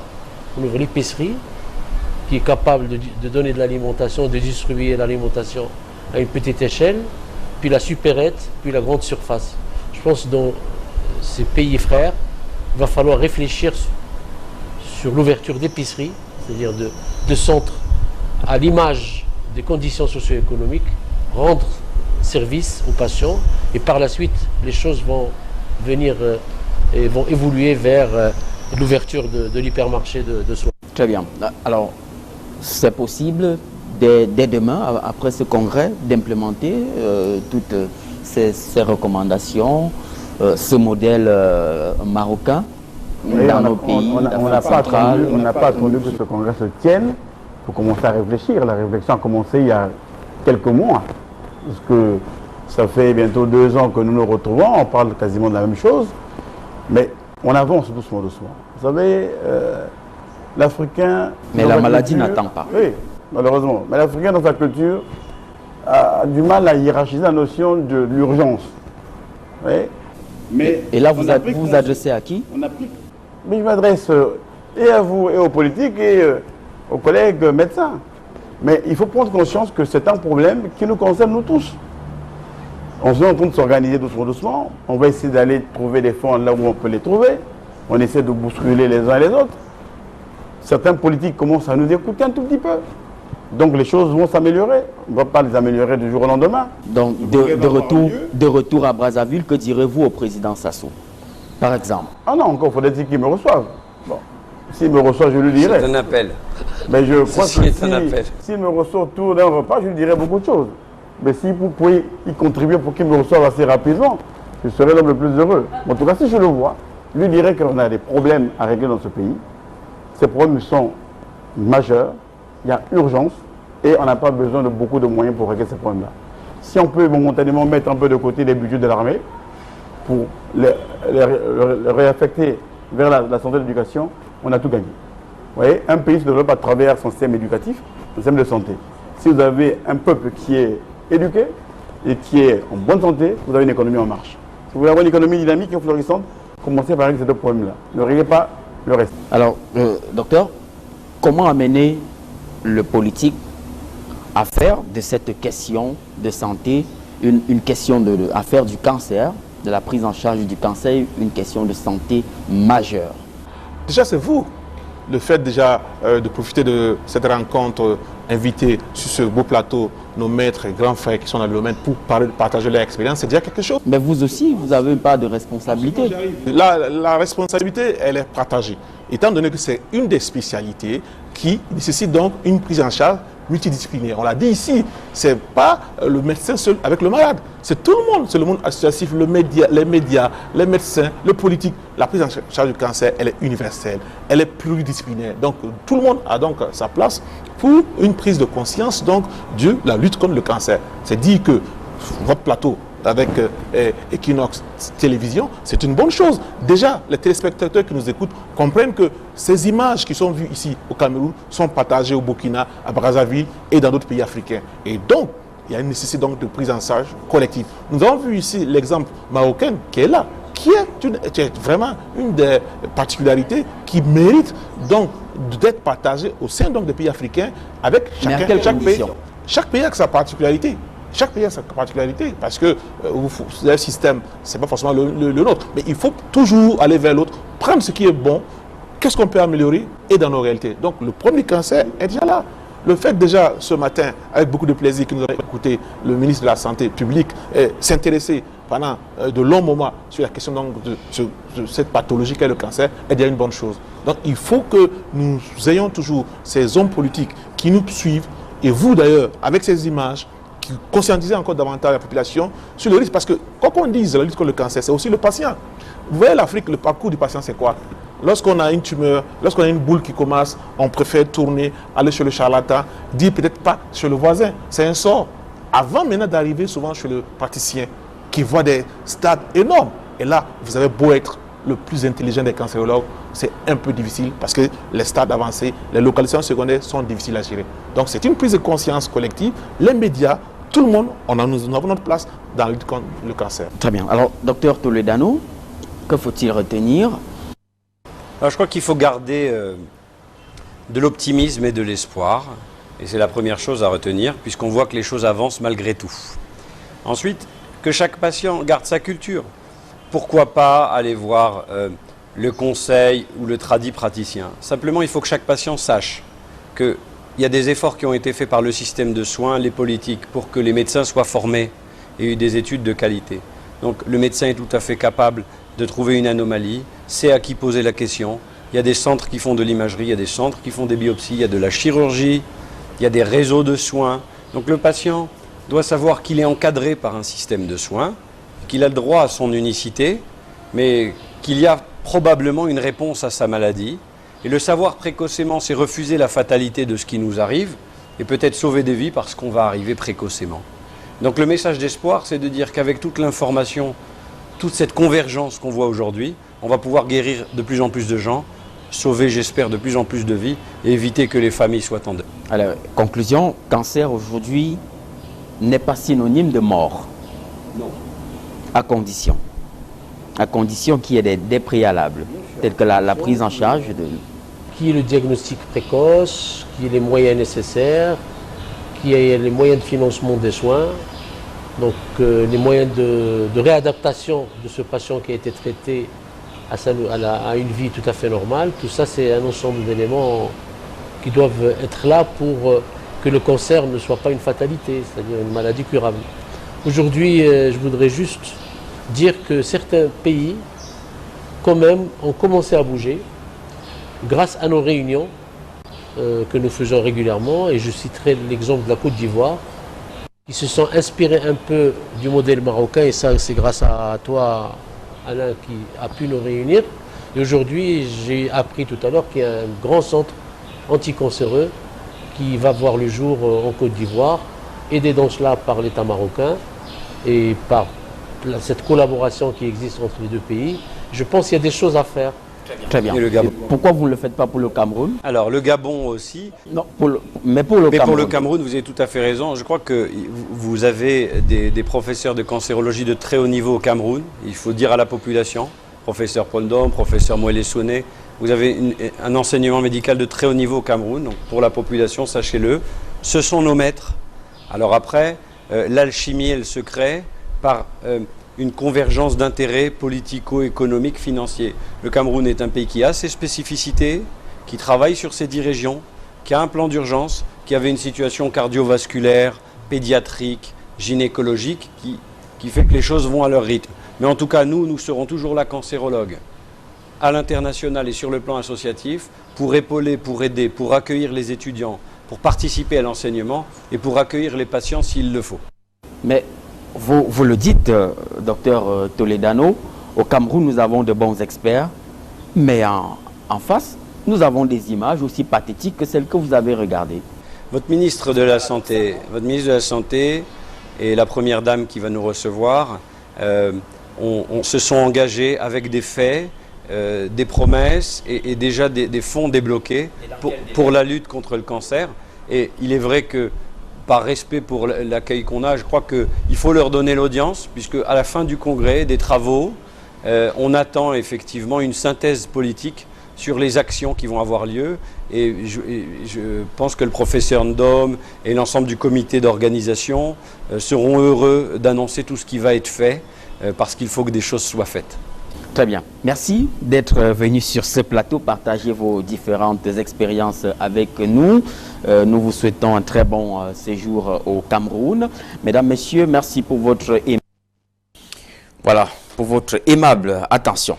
Tout de suite, nous revenons sur le plateau à Douala, tout en rappelant que ces experts ont été enregistrés à Yaoundé en marge du congrès euro-africain consacré à la prise en charge du cancer, qui demeure une pathologie assez importante et qui voudrait, ce congrès-là, faire du cancer une pathologie majeure en Afrique et surtout au Cameroun. Ce plateau a été réalisé bien sûr sous la diligence de la Direction Générale de Equinox Télévision avec l'appui technique de nos reporters sur place à Yaoundé, nos équipes sur place, Emmanuel Job et bien sûr Joël Essengue. Alors sans plus attendre, je vous propose de vivre une autre articulation de cette émission tout en vous rappelant que vos dons sont attendus. Si vous souhaitez bien sûr apporter une modeste contribution pour soulager la douleur des différents cas que vous avez regardés en image bien avant la partie consacrée au développement, à l'analyse des experts, vous pourrez donc faire juste un SMS et puis nos équipes se chargeront de prendre attache avec vous dans les plus brefs délais. Tout de suite, nous vous proposons de franchir un autre palier de cette émission. Il s'agit d'un autre cas social qui est objet de préoccupation pour nous, qui est au centre des préoccupations, allais-je dire. Il s'agit du jeune Larry que nous avons repéré dans la région du sud-ouest du Cameroun. Nous vous proposons de suivre ce reportage et juste derrière, quelques nouvelles. A tout de suite.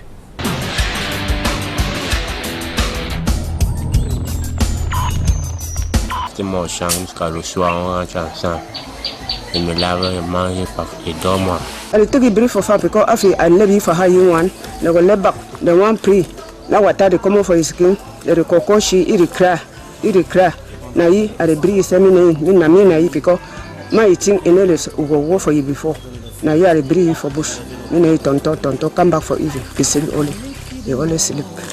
Ils reviennent du champ la nuit tombée, dans un village sans éclairage public, avec un réseau électrique, détenu par les plus nantis. Fais lire sur moi ta face, de mes lèvres impures au renvoi. Oh oui, j'ai péché contre ta loi. Et mes crimes et mes fautes éternelles, je peux les effacer, Seigneur. Purifie mon cœur, sanctifie ma vie, au sein d'Israël. Landry nous présente son lit. Le drap utilisé pour la circonstance cache la vétusté des matelas aux rides infinies. Mais ce qui retient notre attention, c'est bien ceci. Son lit n'a pas été arrosé de gouttes d'eau. Il s'agit des urines. En réalité, Larry est né sans sexe. Entre ses jambes, juste une boule qui laisse ressortir les urines sans contrôle. Aujourd'hui âgé de 25 ans, il n'a jamais connu la sensation d'un appareil génital. Comme tu as vu le lit là, c'est comme ça que ça s'est mouillé tous les jours. Comme ça, quand je dors, je me lève le matin, chaque jour, le lit est mouillé, même les draps, comme vous avez vu là. Je ne peux pas dire que je prie parce que reste seulement comme ça sort seul, les urines, ça sort seul. Et souvent j'ai mal ici au bas-ventre. Il y a les choses qui sortent sur moi comme la pluie, blanc comme ça là, et ça me fait mal. Ça me fait mal. Comme la fois, ça m'a fait mal quand j'étais à l'hôpital de Loum. On a fait tout le faut, mais même maintenant où je suis placé là, je sens toujours mal. Je sens toujours mal. Quand on a couché Larry, quand je le lavais, il n'avait pas de sexe. Là où le sexe devait être, il y avait que les boules et il y avait un trou. On ne sait pas si c'est une femme ou c'est un homme. Vraiment, pitié. On ne sait pas justement ce que ça s'est arrivé parce qu'il est né comme ça. Et on s'est battu de l'hôpital. On n'a pas vu la suite. Vraiment, ça nous a dépassé. Jusqu'à son âge aussi. On a eu trop pitié de lui parce que vraiment, même pour fréquenter, on l'a mis à l'école. Ses amis disaient qu'il sentait. Lui-même, il fuyait pour entrer à la maison parce qu'il avait honte et il pleurait chaque jour. Maintenant, même comme il est à cet âge-ci, il n'arrive pas à rester à côté de ses amis. Ses amis disent sang, ceci, cela. Donc quand il rentre à la maison, il pleure. Il est toujours sur place, il ne bouge pas. Je lave mes habits même 3 fois par jour. Chaque jour comme ça, je lave les habits. Souvent, mais là, je lave même 4 fois par jour. Le jour que c'est mauvais, là, même 5 fois par jour. Tous les jours, c'est comme ça que je suis menacé. Larry est né d'un père cordonnier de profession dont le revenu trimestriel ne fait pas le SMIC au Cameroun. Sa mère l'a abandonné dans cet enfer, froidement emporté par la mort. Devenu orphelin de mère et loin de son père cordonnier, Larry a développé une vie en autarcie. Ce qui me choque encore le plus, c'est qu'à mon âge, même pour lire, je ne connais pas lire, ni écrire. Je ne connais pas écrire. Quand mes amis même m'envoient un SMS, je ne peux pas lire. J'appelle souvent que mon petit frère qui m'aide à lire le message. Et tout ça, ça me choque à mon âge. Beaucoup voient que j'appelle plutôt mon petit frère pour qu'il me lise un message. Alors que c'est mon petit frère qui devait m'appeler, que je lui lis un message. Quel commande là, il ne dort pas lui au lit, il dort toujours par terre, sur la chaise. S'il fait un mois, ça se commander, il a dormi que sur la chaise jusqu'à qu'il rentre. Et ne pas lui rester au milieu des gens. Parce que s'il reste au milieu des gens vont commencer à se plaindre que c'est quoi qui sent comme ça là. Et chercher que sa place seul pour rester là-bas. Donc quand il voit les choses comme ça me fait trop mal sur Larry. Si Larry pouvait être un homme un jour, ça devait trop me plaire. Ça devait trop me plaire parce que voilà, comme ça là, ça me fait trop mal. Ça me fait trop mal. S'il pouvait être un homme un jour, un homme comme les autres. Ça reste comme ça, il rit aussi avec les femmes. Avec son âge ici là. Avec son âge ici là. Larry est serré. Il est serré avec nous à la maison. Il est serré avec nous à la maison, même avec les enfants, il ne rit pas. Il est même pour travailler comme ça là. Il ne travaille pas lui à la maison, il est toujours enfermé dans sa chambre, Ils sont là ensemble quand il passe se laver.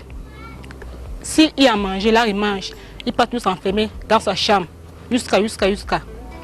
Un jour j'appelle Larry, je dis qu'il laisse papa, laisse un jour. Ça va passer. Ça va passer. Si Dieu comprend ta prière, tu seras un homme de même. Tu seras un homme comme les autres. Ne réfléchis pas beaucoup. Un jour, ça va passer. On a vendu le champ pour la santé de Larry. On est parti de l'hôpital, Limbe, partout. L'argent est fini.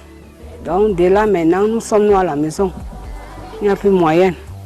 Après Chouan, après Chouan bon, là si vous avez fait des cras, moi salam, après que go hospital.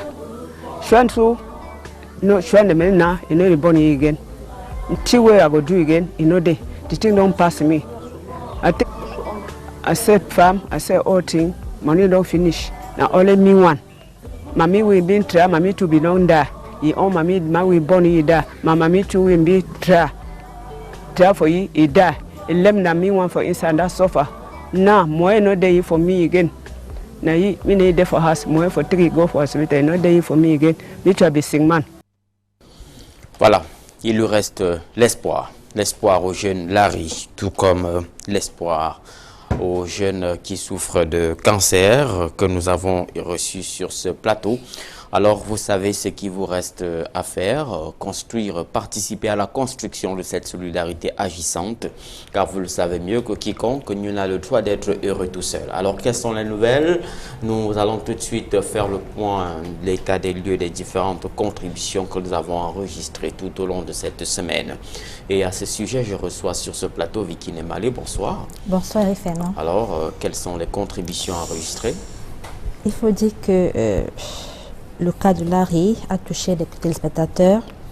Nous avons reçu les contributions suivantes. Monsieur Alain, 10 000 francs. Kwete Lanti, 7 000.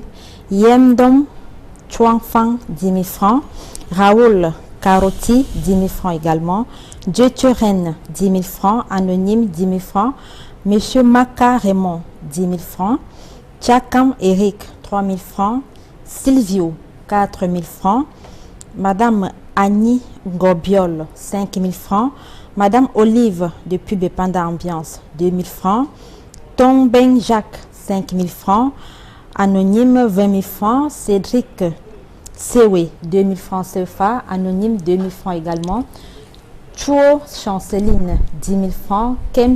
Kemish Yehoum, 10 000 francs. Hugues Morel Nankam, 5 000.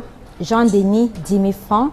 Dinko Chancel, 5 000 francs. Madame Sonfa Christiane, 5 000. Madame Calice Vera, 60 000 francs. Monsieur Ndefo Elvis depuis Yaoundé, 2 000 francs CFA. Moisseau Agnès depuis Ayos, 3 000 francs. Monsieur Monkouch Salihou depuis Meyo Messala, 5 000 francs également. Madame Eyou Emogwe Fabienne depuis Ebolova, 10 000 francs. Macon Siméon depuis Edea, 10 000 francs. Bobo Angélico, 10 000 francs. Monsieur Magnibem Gabriel depuis Yaoundé, 100 000 francs. Deux Rennes depuis Marois, 10 000 francs. Monsieur Mouako Jacques Raoul, 10 000 francs. Madame Foka Antoinette, 50 000. Monsieur Kouete Rodrigue depuis la ville de Limbe, 10 000 francs. Janta Pierre-Marie Loum, 10 000 francs. Révérend pasteur Narcisse depuis Limbe, 20 000 francs. Narcisse Ndoumbe, 2 000 francs. Famille Nono Leteux, 100 000 francs. Madame Mambou Mireille depuis Garoua Boulaye, 20 000 francs CFA. Anonyme, 5 000. Yvette Wandi depuis Bafoussam, 10 000 francs.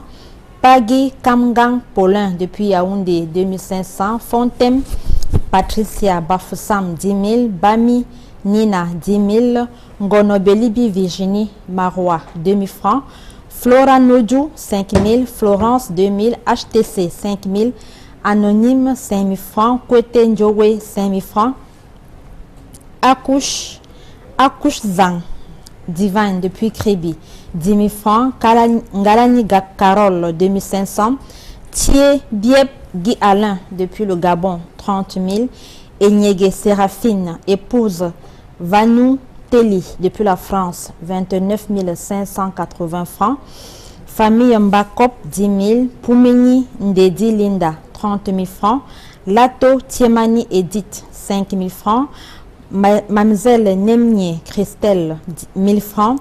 Monsieur Samsung Balaka, 5 000 francs. Kanan Dokmo Blaise, 1 000 francs. Famille Fankam Kemoe, 10 000 francs. Groupe d'amis, un peu de tout, 25 000 francs. Enfin, une association moins, c'est un doigt là, excusez-moi. Association Moinem au Christo, Babo Kwedi, 330 000 francs CFA. Donc, pour le cas de...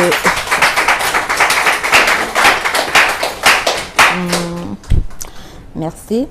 Pour le cas de Larry, nous avons collecté à nos jours un montant de 1 653 500 francs CFA. Voilà, vos différentes réactions restent attendues au numéro qui s'affiche au bas de votre petit écran ce soir. Alors, fort heureusement, Jésus monte au ciel ce soir et nous prions afin qu'il emporte dans ses bagages les cas de ces différents enfants que nous avons reçus ce soir, à savoir Arthur, Fabrice et bien sûr Larry. Nous sommes également de tout cœur avec tous les malades de cancer en situation de souffrance dans les hôpitaux et dans le Cameroun profond, dans l'Afrique profonde. Mesdames, Messieurs, merci pour votre aimable attention. Ne l'oubliez pas, ne l'oubliez surtout jamais. Nul n'a le droit d'être heureux tout seul. Nous aurons le plaisir de vous retrouver jeudi à 20h45. Bonsoir.